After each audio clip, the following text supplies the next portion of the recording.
growing up, who were some of your musical mentors? Let's see.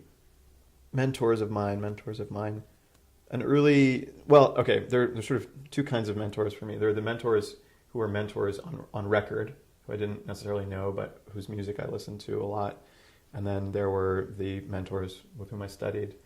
The mentors who were my teachers formally were, in no particular order, Fred Hirsch, the jazz pianist, whose music I loved. And then I had the opportunity to study with him both at the New England Conservatory in Boston and then later privately in New York.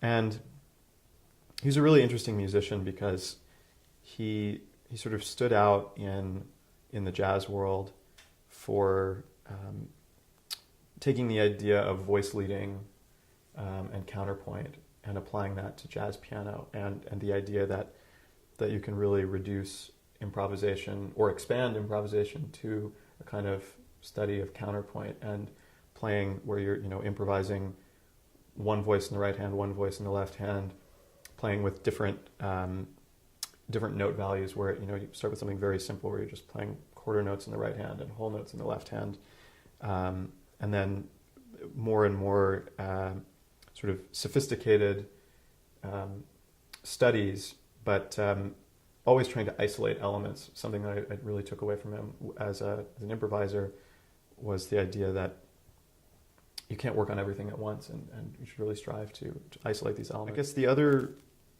main mentor who I would point to is a composer named Ken Frizzell, who lives in North Carolina, and he had been a fellow student at Juilliard with my father. And when I began to compose, I guess around 2004, 2005, I took maybe a dozen lessons with him. And it was this incredible teacher whose ego was completely removed. A lot of composition teachers fall into the trap of trying to tell the student what kind of music to be writing, rather than looking at the music for what it is and maybe asking questions about architecture, asking questions about texture, about color.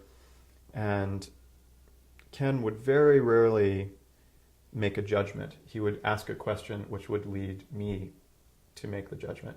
And I think that what he was really doing is preparing me, or preparing any of the students, for the life of a composer, which is to always be able to interrogate your own score and to be able to look at your music and say, okay, how am I going to edit this from here? And so for that I'm incredibly grateful. And he's someone who he's sort of my Yoda. I call him every few months and it's like, I can't write music. I need help.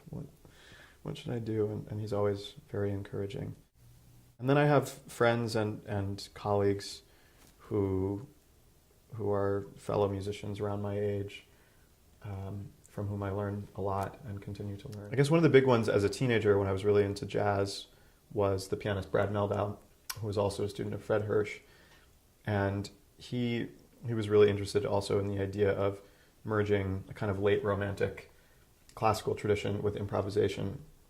And I think even though I later transitioned into being a songwriter and not really improvising, there were elements of his music that really made an impact on sort of solidifying or clarifying my voice.